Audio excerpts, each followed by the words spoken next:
এসছি এইখানে তোলার জন্য। জায়গাটা কেমন লাগছে ভাবি? অত্যাধিক অত্যাশ্চর্য। ওরে বাবা রে, মাতার মোহরের মতো মনে হয়। বাবা রে কি সুন্দর জায়গাটা। যদি না লেক আর মোরেন বেলস এই জায়গাটাতেই ঘুরে ঘুরে দেখছি।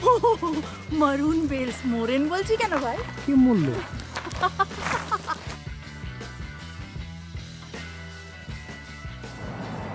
Hello, welcome back and good morning from grand lake Rocky mountain national park. আজকে আমরা এখান থেকে রওনা দিচ্ছি। আমাদের এই যে স্টেটা ছিল তিনটে রাত্রির জন্য, তো আজকে ফাইনালি এখন বাজে 10টা। আমরা আজকে যাব। তুমি কিছু বলবে? ওকে, আমার মেয়ে কিছু বলবে। কি বলবে তোমরা বলো? 5 days ছিলাম না, 3 days ছিলাম। হ্যাঁ আচ্ছা, তোমরা নতুন জায়গা ঘুরতে যাওয়ার জন্য রেডি? ওকে, তাহলে এই যে ঘরটাই আমরা ছিলাম, এই ঘরটা একটু দেখিয়ে দিই কেমন ছিল আমাদের ঘরটা। ভালো ছিল। ও, এটা হচ্ছে আমাদের একটা ছোট্ট কেবিন। হ্যাঁ, ছোট্ট কেবিন, কাঠের কেবিন এখানে। আর চারিদিকটা দেখতে পাচ্ছ জঙ্গল জঙ্গল জঙ্গল। এখানে প্রচুর ওয়াইল্ড লাইফ ঘুরে বেড়ায়। রাত্রেবেলায় আমরা ঘুমোতে ঘুমোতে মোটামুটি টুকটাক আওয়াজ পাই। আর এইটা হচ্ছে ছোট্ট সামনে একটা ডেক, আর এইখানে আমরা ঢুকে পড়ছি। এটা হচ্ছে এন্ট্রান্স। আমরা সব এখন গোছাচ্ছি জিনিসপত্র। ইয়েস, আমরা নেক্সট ডেস্টিনেশন যাব। তার আগে এই ঘরটা একবার দেখিয়ে দিই। এখানে সমস্ত কিছু আমরা টুকটাক সমস্ত রান্না করেছি। গ্যাস, ফ্রিজ, ডিশওয়াশার নেই, বাট বাকি সব কিছু মোটামুটি আছে। সবই কাঠের, একদম প্রপার। দুটো বাথরুম ছিল। এখানে একটা বাথরুম, এইটা একটা রুম, ছোট্ট পাড়া, একজন থাকতে পারবে। এইটা আরেকটা রুম, এইটা আরেকটা রুম। এটা দুটো বাঙ্ক বেড ছিল আমাদের, একটা দুটো। হ্যাঁ, এইখানে। আর ঢুকে পরেই এইটা হচ্ছে আরেকটা রুম। এখানে আমরা, চিনি আর বুবুন ছিলাম এই রুমটায়। নেক্সট হচ্ছে এখানে আরেকটা বাথরুম আছে। অ্যান্ড এই রুমটায় যেটা আমরা ছিলাম, এখান থেকে এই বাইরেও যাওয়া যায়, যেখান থেকে আমি আগে মোটামুটি তোমাদের দেখাচ্ছিলাম কফি নিয়ে গল্প করতে করতে। এই জায়গাটা, হ্যাঁ, এখানটা দেখো, পেছন দিকটা পুরো অ্যালপাইনের জঙ্গল। তো তোমরা দেখেছো যে কীরকম ভাল্লুকের এখানে বসবাস। তো এইটা হচ্ছে, আমি এটা বন্ধ করে দিই, সব বন্ধ করে প্রপারলি বেরোতে হবে। অ্যান্ড আরেকটা রুম আছে, সেটা দেখিয়ে দিই চট করে। এটা হচ্ছে আরেকটা রুম, এটা হচ্ছে আরেকটা রুম ছিল। তো মোটামুটি এখানে আমরা 3 দিন খুব ভালো কাটিয়েছি, সুন্দর আমাদের থাকা হয়েছে। এবারে আমরা যাব নেক্সট ডেস্টিনেশন। নেক্সট ডেস্টিনেশনটা কি সেটা জানাবো আস্তে আস্তে। চলো আমরা আস্তে আস্তে রওনা দিই অ্যান্ড সমস্ত কিছু নিয়ে নিই। বাজে সকাল 10টা। Stay tune.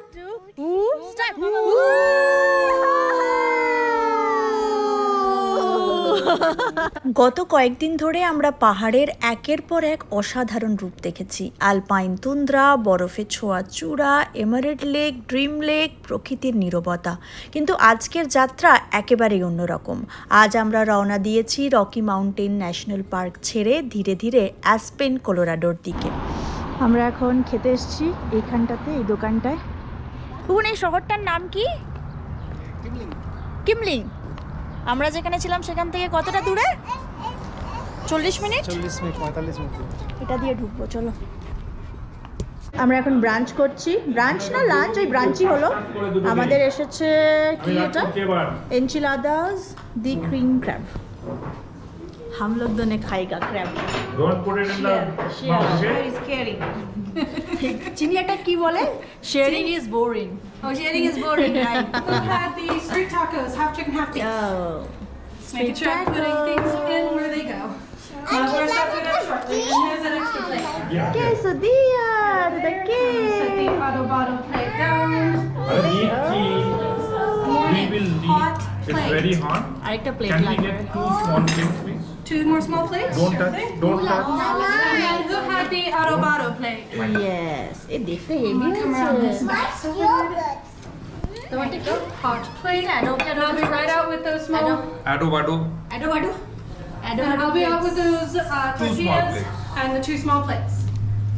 তুমি শুরু করে দিলে আই সাওয়া ভ্রমণের সবচেয়ে সুন্দর ব্যাপারটা কি জানেন, একটা জায়গা থেকে আরেকটা জায়গায় যাওয়ার পথটাই অনেক সময় গন্তব্যের থেকেও বেশি সুন্দর হয়ে ওঠে। আর আজকের ড্রাইভটা ঠিক তেমনি। গাড়ি যত এগোতে শুরু করলো আমরা লক্ষ্য করলাম চারপাশের দৃশ্য ধীরে ধীরে বদলে যাচ্ছে। মানে কিছু বলো জায়গাটা সম্বন্ধে।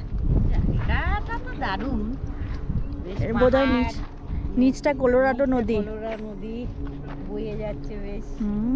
ওই যে রাস্তাটা দিয়ে আমরা এলাম, দিয়ে এটা রাস্তা না, ওটা রেল লাইন। ও এটা রেল লাইন, দেখো ওটা রেল লাইন, তাই তো। রেল লাইন ওইটা। হ্যাঁ। আর এইটা দিয়ে আমরা আসলাম এই রাস্তা। আজকের পুরো রাস্তা জুড়ে একটা জিনিস বারবার আমাদের চোখে পড়ছে, কলোরাডো নদী। মনে হচ্ছে এই দীর্ঘ যাত্রায় নদীটাও আমাদের সঙ্গী হয়ে গেছে।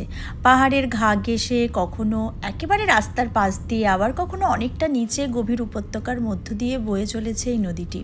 আর ভাবতে খুব অবাক লাগে, এই বিশাল নদীর গল্পের শুরুটা কিন্তু সেই ওপরে রকি মাউন্টেন্সের বুক থেকে। আমরা আগের দিনই দেখলাম গ্লেশিয়ার থেকে তৈরি হ্রদগুলো হাজার হাজার বছর ধরে পাহাড়ের ওপর জমে থাকা বরফ গরমের সময় ধীরে ধীরে গলতে থাকে। সেই বরফ গলা জল ছোট ছোট ঝর্ণা তৈরি করে, ঝর্ণা থেকে তৈরি হয় লেক, আর সেই লেকের জল থেকেই জন্ম নেয় স্রোতধারা। সেই স্রোতধারাগুলো একসময় একসঙ্গে মিলেই তৈরি করে কলোরাডো নদী। কি সুন্দর জায়গাটা, অপূর্ব। ওপরটায় ক্যানিয়ন তৈরি হয়েছে রেড সেডিমেন্টস দিয়ে, নিচটাই তৈরি হচ্ছে সাদা দিয়ে। এখানটায় একটা জায়গা তৈরি হয়েছে বিকজ এখানে একটা রিভার কলোরাডো নদীটা বয়ে গেছে। এখানে সবাই এখান থেকে বোট নিয়ে ওই যে যাচ্ছে। আমাদের হাতে সময় থাকলে আমরাও করতে পারতাম মনে হয়। এখানে কেবিনসও আছে থাকার জন্য, টিম্বার লাইন জায়গাটার নাম। এই যে এই জায়গাটা হচ্ছে Rancho Del Rio. Welcome to not your usual resort Rancho El Rio. এখানে বাহ, খুব সুন্দর জায়গাটা। যতই নিচের দিকে ড্রাইভ করছি ততই চারপাশের দৃশ্য বদলে যাচ্ছে। সবুজ বন ধীরে ধীরে কমে এসে জায়গা নিচ্ছে রুক্ষ পাথুরে পাহাড় আর সূক্ষ্ম উপত্যকা। এই অঞ্চলটা দেখলেই বোঝা যায় এখানে বৃষ্টিপাত খুব একটা হয় না। প্রকৃতির রঙও যেন একটু অন্যরকম, বাদামি, লালচে আর সোনালি। আর ঠিক এই কারণেই কলোরাডো নদী এখানে এতটা গুরুত্বপূর্ণ। ওই দে আজকের ড্রাইভটা কিন্তু বেশ লম্বা। আজকে প্রায় আমরা 300 কিলোমিটারের ওপরে ড্রাইভ করব। সাধারণভাবে এই রাস্তায় গাড়ি চালাতে 4 থেকে 5 ঘন্টার মতো সময় লাগে। তবে আমাদের উদ্দেশ্য শুধু গন্তব্যে পৌঁছানো নয়, পথের প্রতিটা সৌন্দর্যকে উপভোগ করা। তাই আজকের পুরো ড্রাইভটা যেন একটা আলাদা ভ্রমণ। মদন মোহনের মতো। বিষ্ণুপুর মনে পড়ে গেছে মামুনির, বলছে মদন মোহনের মতো নাকি? হ্যাঁ এটা বিষ্ণুপুরে মদন মোহনের মতো মনে হচ্ছে। বাবা রে, গ্লেনউড ক্যানিয়ন দেখে মামুনির যে মনে পড়েছে বিষ্ণুপুরকে। আহা হা, বিশাল ব্যাপার।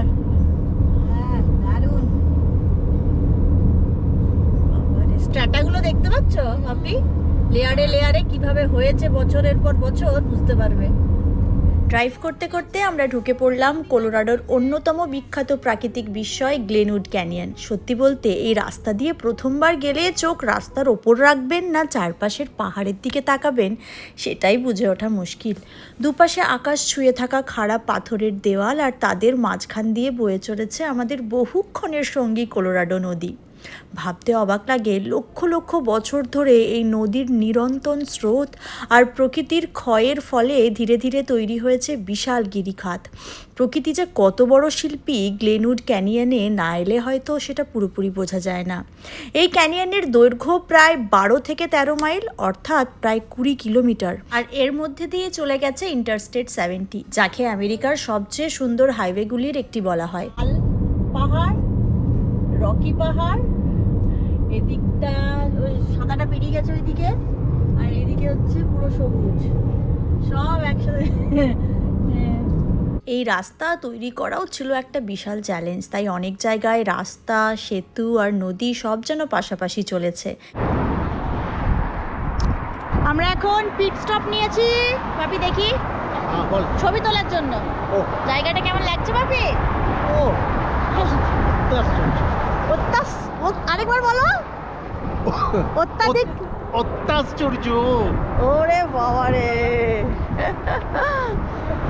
গর্জিয়াসলি বিউটিফুল নাকি? বাজে 3:30, আমরা পৌঁছলাম আমাদের নেক্সট ডেস্টিনেশন, যেই লজটায় থাকবো। এই হচ্ছে সেই লজটা, অ্যাসপেনাল্ট লজ। আর এখানে আমরা একটা রাত্রের জন্যই থাকবো। এটা হচ্ছে ব্যাসল্ট, কলোরাডো, এই জায়গায় এই লজটি আছে। এখান থেকে অ্যাসপেন একটু কাছে, 15 থেকে 18 মিনিট। তো সেই জন্য আমরা এখানেই বুক করেছি। আমরা আজকে যাব অ্যাসপেনে মারুন বেলস দেখতে যাব। তো মারুন বেলসেও এখন টাইমড এন্ট্রি করে দিয়েছে, মানে যথা সময়ে যেই সময় টিকিট কাটা হয়েছে সেই সময়ে ঢোকার পারমিশন পাওয়া যায়। তো আমাদের টিকিট টাইমড এন্ট্রি আছে 5টা, বিকেল 5টা থেকে। তো বিকেল 5টার সময় আমরা যেতে পারবো। তো সেই জন্য মোটামুটি আমরা এখন 3:30 নাগাদ এসে পৌঁছেছি। আর কালকে এত হাই অল্টিটিউডে বাপির শরীরটা একটু খারাপই হয়ে গিয়েছিল, তো সেই জন্য আজকে বাপিকে নিয়ে যাব না, লজে জাস্ট বাপি থাকবে, আমরা বাকিরা সবাই যাব। এটা হচ্ছে আমাদের প্ল্যান। আমাদের গাড়ি কোথায় গো? ওইদিকে যাবো।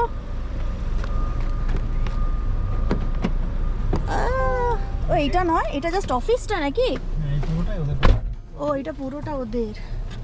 বিতে আমাদেরকে দিয়েছে 124। ওরা কই? ওদেরকে বললে আসতে? ওকে, বীর 124। হ্যাঁ, আমরা থাকবো অ্যাসপেনাল্ট লজে, বি 124 নিচে। ওহো, উপরে পেলে না? রোলিং বেডটা নিচে বলে দিয়েছে।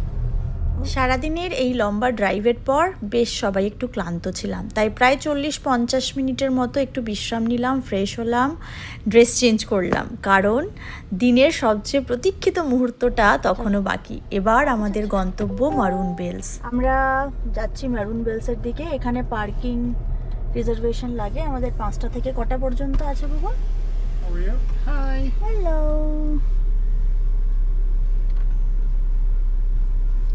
পাঁচটা থেকে কটা? Much if you'll hang this from the rear view mirror with the date facing forward, এটা Okay. And till what time I can? midnight. Midnight. Okay.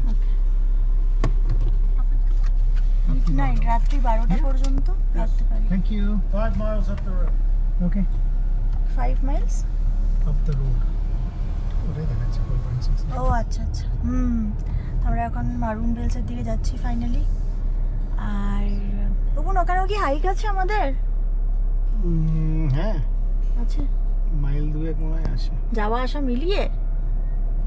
মনে হয়। ওকে চলো যাওয়া যাক। মামনি এসেছে আমাদের সাথে, হাইক করবে। হাইক করবো, আমার হাইক করতে খুব ভালো লাগে। আর বাপি রেস্ট নিচ্ছে বাড়িতে। চলো,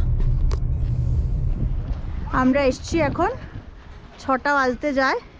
সূর্যটাও ওই পাশে পুরো একদম ছায়া ছায়া করে দিয়েছে। হ্যালো হ্যালো মাম্মা, এখানে দাঁড়িয়েছে, ছবি তুলবে, এদিকে দাঁড়াও।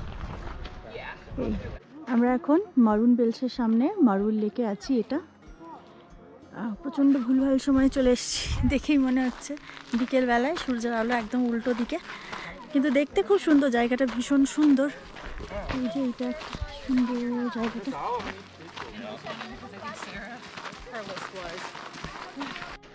আমরা এখন যাচ্ছি মারুন বেলসের ক্রেটার লেক হাইক করতে, 1.4 মাইল।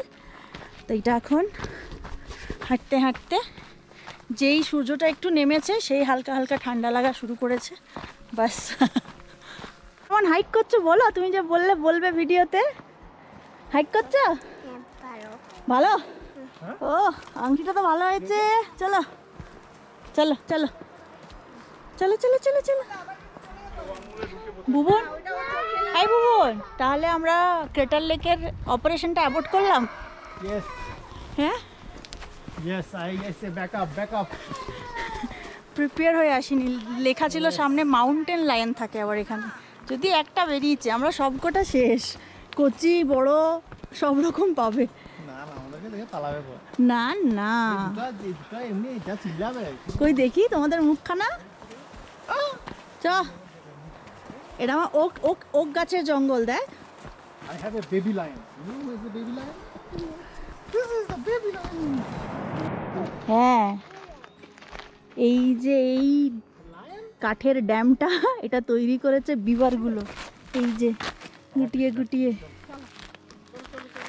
আমরা এখন এই মোরেন লেক আর মোরেন বেলস এই জায়গাটাতেই ঘুরে ঘুরে দেখছি। এটা ও মারুন বেলস, মোরেন বলছি কেন ভাই? কি মূল্য? কেউ মরেনি। মারুন বেলস আর মেরুন লেক এটা ঘুরে ঘুরে দেখছি, দেখেই হয়তো আজকে দিনের রীতি হবে। কারণ ক্রেটার লেক ভেবেছিলাম যাব, একজনও কেউ নেই। আমরা মাউন্টেন লাইনের ভয়ে মোটামুটি নেমে চলে এসেছি। জায়গাটা সুন্দর, ভীষণই সুন্দর, ভালোই লাগছে দেখতে। তবে সূর্যের আলোটা থাকলে পুড়লে এই জায়গাটায় আরও সুন্দর লাগতো, কি তাই বলো? হ্যাঁ একদম। আমরা কি কালকে আবার আসতে পারি? ও এখানে আবার ওই রকমই ব্যাপার, টাইম এন্ট্রি নয় কিন্তু পার্কিং বুক করতে হয়। তো পার্কিং একটা টাইমে বুক করতে হয়। তো আমাদের আজকে 5টার সময়, বিকেল 5টার সময় পার্কিং বুক করা ছিল। তো সেই হিসেবে আমরা 5টা সাড়ে 5টার দিকে এসেছি একটুখানি রেস্ট নিয়ে, কারণ আজকেই আমরা রকি মাউন্টেন থেকে অ্যাসপেন আসলাম, আর একটু রেস্ট নিয়ে 45 মিনিটস তারপরে আবার এদিকে আসছি।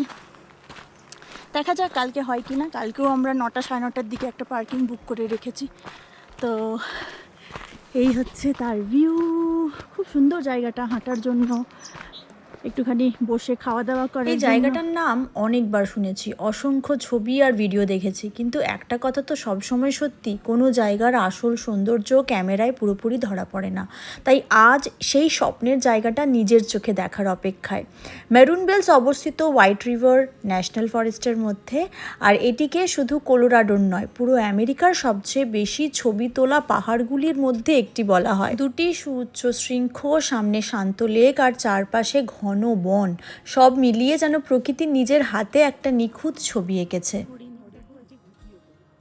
চারপাশে লালচে সোনালি রঙের অ্যাসপেন গাছ আর বিকেলের নরম আলো, সব মিলিয়ে মনে হচ্ছিল আমরা যেন কোনো ছবির মধ্যে এসে দাঁড়িয়েছি। কিছু কিছু জায়গা আছে যেগুলো ছবি বা ভিডিওতে এত সুন্দর লাগে, সামনে দাঁড়ালে তার থেকেও বেশি অনুভূতি দেয়। মেরুন বেলস ঠিক তেমনি একটা জায়গা। আমরা প্রায় 6টার সময় এখানে পৌঁছেছিলাম, আর আমার মনে হয় এই সময়টাতে আসার একটা আলাদা সৌন্দর্য আছে।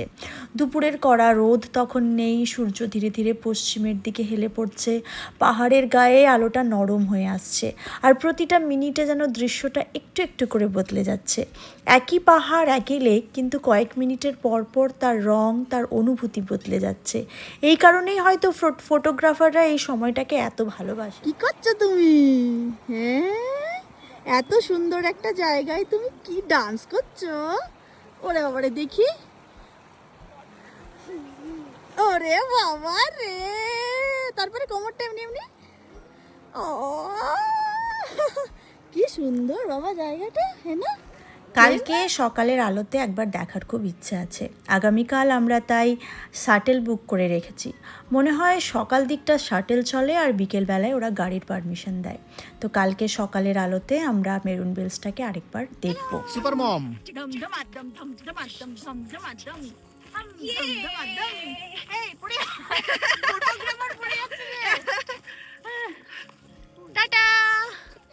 মেরুন বেলসের চারিপাশটা আজকে আমরা একটু ঘুরে ঘুরে দেখলাম। একটা ছোট্ট লুপ ট্রেল আছে, সেখানে বেশ কিছুক্ষণ হাঁটাহাঁটি করলাম, ছবি তুললাম, নিজেদের মতো করে সময় কাটালাম। ঘুরে টুরে আমরা খেতে এসেছি এইখানে, নেপাল রেস্টুরেন্ট। গরম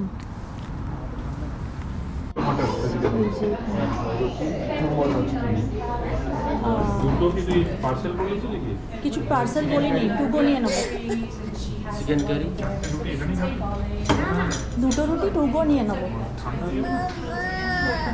পার্সেল বলিনি তো। সারাদিনের এত ঘোরাঘুরি, এত নতুন নতুন দৃশ্য দেখা, এত হাঁটাহাঁটির পর সবারই একটু খিদে পেয়ে গেছে, তাই আমরা চলে এসেছি একটা নেপালি রেস্টুরেন্টে। হ্যাঁ না মামা, এবার আস্তে আস্তে আজকের দিনটাকে শেষ করার পালা। কালকে একটু সকালে উঠতে হবে, কালকে ভেবেছি আরেকবার সকালবেলায় মারুন বেলস যাব। আজকে বিকেলের আলোয় মারুন বেল দেখলাম, কালকে ওটাকে দেখব একদম অন্য সময়, অন্য পরিবেশে। না না না, ওটা ভালো করে দিয়েছি। ভাত ভাত কে কে হায়রান হয়ে গেছে। আর বাপি পছন্দ করে না ভাতটা। আজকে কে ঘুমু করছে, সবাইকে তাতা করে দাও, বলে আবার মিট করবো কালকে। আমরা এখন খেয়ে দিয়ে ঘুমু করছি, আমাকে একটা হোটেল থেকে বেড দিয়েতে আলাদা করে। এটাতে একটা গোটা মাম্মার বেড, আর ওটা গোটা দাদু ঠাম্মির বেড, দাদা ঠাম্মি চিনি বেড, চিনি বেড পাপা শেয়ার করেছে। পাপাকে বলেছে পাপার সাথে শেয়ার করবে। Sharing is caring. Sharing is not boring. Tata করে দাও সবাইকে। Sharing bed is caring. বলে টাটা, দেখা হবে কালকে, আজকের মতো এই পর্যন্তই। কুকুর কাকা